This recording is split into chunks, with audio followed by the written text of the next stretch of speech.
It's now time for the Rebirth Sports full game recap. We go all the way back to November the 22nd of the year 2023 in the Nashville Predators welcoming the Calgary Flames for the second of three meetings this regular season, the first taking place at Bridgestone Arena. Head coach Andrew Burnett deployed his line combinations in the following way. Forsberg, O'Reilly, and Nyquist has become the customary first line as of late. Sherwood, Parson, and Luke Evangelista back in the lineup. Trennan, Sissons, and Foudy, Smith, McCarron, and Tomasino make up your fourth line. McDonough back in the lineup. Yossi is his partner for this game. Luzon and Carrier remain together as they've been successful as of late. Stastny and Barry are the third pair. UC Saros gets the start in net for the Preds. 31 seconds into the first period, it's Markstrom coming up with a save on Philip Forsberg, the first shot on goal of the game. At 1:38 of the first period, we are already off to work. Stastny off the box. 2 minutes for holding the stick. We're going to see Colton Sissons, though, score a shorthanded goal for the Nashville Predators. It's going to come off of the rush. The captain, Roman Yossi, is going to set the play up perfectly with a pass to the slot area for Sissons to finish off, giving the Nashville Predators a 1-0 lead on the shorthanded goal in the first couple of minutes of the period. The Nashville Predators would go on to kill off the rest of the power play successfully. 4:32 of the first period, UC Saros comes with a save on Hanifin plus multiple rebound chances. It was a flurry of shots right here by the Avalanche, but the Avalanche or the Calgary Flames would follow up 4:46 when Hanifin would score his fourth goal of the season, crashing the slot. He was not picked up by anybody, found himself in quiet space and finishes easily, tying the game up at one apiece. Nashville and Calgary tied at 1 goal apiece. At 6:21 of the first period, it's Pospisil off the box, 2 minutes for tripping. Markstrom's coming up with the save on Luke Evangelista's doorstep jam, then coming up with another save on Tomasino, plus the rebound by Parsonen. All three young Nashville Predators players getting power play time and great scoring opportunities here in the first period. At 8:28 of the first period, UC Saros comes with the save on Nazem Kadri, plus the follow-up by Gilbert. 9:52 of the first, it's Markstrom coming up with a save on O'Reilly at close range. At 11:23, though, O'Reilly would respond by scoring his ninth goal of the season, giving the Nashville Predators a 2-1 lead over the Calgary Flames. It was a rebound put back. McDonough takes the shot from out high off the soft back wall, gets the good rebound, and it's O'Reilly there with the jam, putting the puck in the net, his ninth goal of the season for the Nashville Predators. 11:55 of the first period, Kadri hits the post after a turnover at the blue line. A terrible east-west pass by the Nashville Predators leads to an easy scoring opportunity for Kadri. The only thing that prevented him from putting the puck in the net was that it was not accurate. 12:03 of the first period, Saros comes with a save on Dubé. At 13:34, Markstrom comes with a save on McCarron's redirect. Michael McCarron again doing a good job getting a scoring opportunity. 14:28, Saros comes with a save on Pospisil, plus a follow-up by Dubé.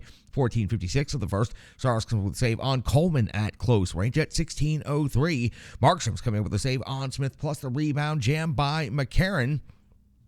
Calgary Flames would not like this jam by McCarron and Gilbert would end up in a good, healthy scrap there, would go off to the box 5 minutes each for fighting. At 18:56 of the first period, Markstrom comes up with a save on Forsberg. In 19:39, Markstrom one more save on Cole Smith. The end of a very, very active first period finds the Nashville Predators with a 2-1 lead and out shooting Calgary 16-13. We're 1:15 into the second period, and it's Markstrom coming up with a save on Luzon. 2:54 of the second period, Markstrom comes up with a save on Yossi. 4:05, Markstrom a save on Luke Evangelista. Nashville Predators controlling the pace of play and getting the only scoring opportunities the first few minutes here of this second period. 5:37 is when UC Saros would have to check back in. He come up with a save on Kadri's heavy shot. It was the first shot on goal for the Flames in that period. 6:28 of the second period, Luzon's off to the box. 2 minutes for boarding. Initially, I thought it was going to be called boarding. It was actually ruled to be tripping, and then Luzon and Zadorov are going to have a go. 5 minutes each right here. What got the whole kerfuffle started was the contact behind the net for on UC Saros, and it really wasn't that bad of a contact. It was Pospisil on the contact, and then the follow-up hit by Luzon trying to get some payback for his netminder, and then Zadorov stepping in to get payback. It was really just a complicated sequence. It ends up with the Calgary Flames on the power play. UC Saros ends up going up with a save on Ruzicka, and that would be it for the Calgary Flames on that power play. At 8:36 of the second, Markstrom comes up with a save on McCarron. McCarron's backhand. So again, Michael McCarron involved in at least 3 scoring chances already in the first half of this game. 9 minutes into the second period, Markstrom comes with a save on Yossi. 9:15 of the second, Saros comes with a save on Hannafin. 11:37 of the second period, Saros comes with a save on Huberdeau. Strong positioning, comes out well above the crease in the blue paint. UC Saros doesn't usually travel that far, but he did a good job making his smaller frame a lot bigger on this Huberdeau opportunity. 12:15 in the second period, Markstrom comes up with a save on Cole Smith. At 15:28 of the second period, it's going to be Coleman off the box. 2 minutes for tripping. Markstrom going to come up with a save on the captain, Roman Yossi, while the Flames are shorthanded. And Markstrom's also going to come up with a save on Forsberg. This would be the Predators' 30th shot on goal of the game already here in the second period, still with time on the clock. At 19:04 of the second period, Sherwood's off to the box. 2 minutes for holding. It would be Markstrom, though, having to come up with a big save shorthanded on Cole Smith on a 2-on-1 opportunity with Colton Sissons. That's right, a shorthanded 2-on-1. We hit the intermission. The Nashville Predators out shooting the Calgary Flames 30-17, and there's a carryover of the power play for the Flames of 1 minute and 4 seconds into the clean sheet of the third period. Nothing would happen during that final minute and 4 seconds of the PK for the Nashville Predators, so we go to 3:41 of the third period, and Markstrom comes with a save on Yossi. Sherwood starts a scrum after the whistle at 4:05 of the third period. It's UC Saros coming up with a save on Hannafin at 5:40 of the third period. It's Saros coming up with a save on Sharangovich at 6:35 of the third. It's Markstrom with a save on Yossi. 7:16, Saros comes with a save on Uyghur, and then at 8:34, Markstrom is coming up with a save on Yakov Trenin. Markstrom finds himself well out of position on this sequence, but is able to recover and do just enough to keep the Nashville Predators from scoring another save on Roman Yossi before the end of the sequence. And then a wild sequence at 11:56 of the third period. It's Alex Carrier getting his first goal of the season. That doesn't sound such a wild, complicated sequence, but let me tell you how we got to this goal. Philip Forsberg drives the net. His initial shot goes off of Markstrom. The rebound goes up in the air behind the net, where Forsberg sort of gloves the puck, but sort of tosses the puck over the net, and he tries to reach around from behind the net with his stick and tip it in. Unable to do so, Markstrom and Uyghur end up kicking the puck out.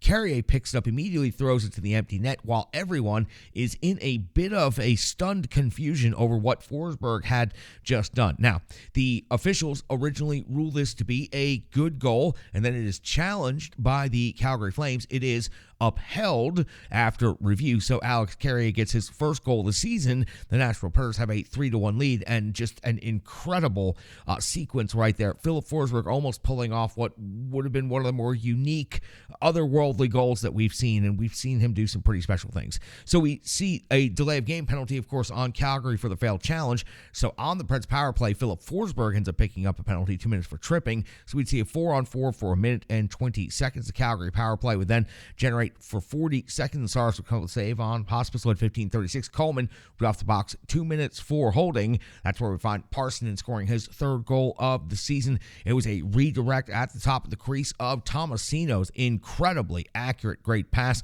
Good hockey all the way around. Some really high skill by the young Nashville Predators on this one. Parssinen's third goal of the season gives the Nashville Predators a 4-1 lead here in the third period. Another wild sequence at 18:21 of the third.